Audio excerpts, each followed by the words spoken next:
হরে কৃষ্ণ, জয় নিতাই, জয় গৌর, জয় মহাপ্রভু। সাধুগুরু বৈষ্ণব, আমাদের এই চ্যানেলটি ভালো লাগলে শেয়ার, লাইক ও সাবস্ক্রাইব করবেন। আরে বেশি বেশি শ্রী হরি কথা শোনাতে অনুপ্রেরণা পাবো। নিতাই গৌর, হরি বল হরি। শ্রী গীতা অষ্টাদশ অধ্যায় পাঠ করছি।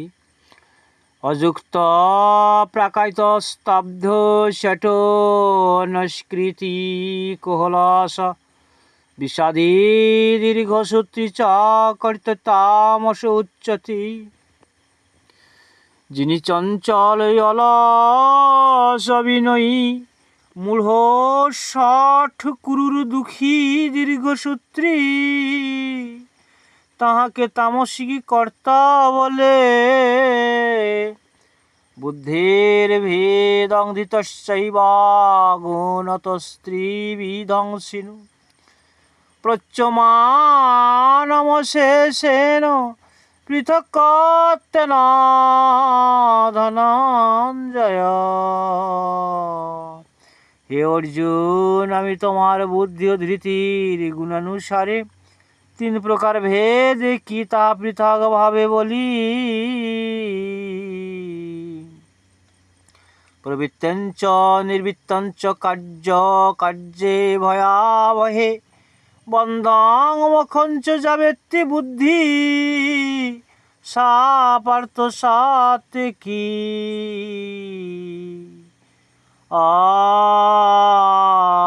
আর যে বুদ্ধির বলে মানুষ প্রবৃত্তি নিবৃত্তি, কার্য অকার্য, ভয় ও অভয়, বন্ধন ও মুক্তি কি তাহা যথাযথভাবে বোঝে, তাহাকে সাত্বিক বুদ্ধি বলে। যয়া ধর্মাধর্মাঞ্চ কার্যঞ্চ কার্যমেব চ অযথাবৎ প্রজানাতি বুদ্ধি সা পার্থ রাজসী। হে অর্জুন, যে বুদ্ধির দ্বারা ধর্মাধর্ম কার্য কার্য ঠিক মতো বুঝিতে পারা যায় না, তাকে রাজসিক বুদ্ধি বলে। সর্ব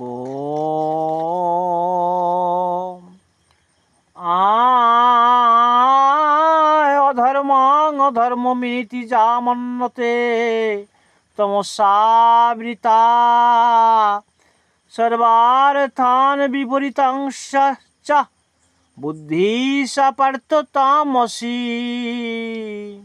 হে অর্জুন, যে বুদ্ধি অধর্মকে ধর্ম আর অন্য বিষয়কেই বিপরীত বোঝে, তাহাকে তামসিক বুদ্ধি বলে।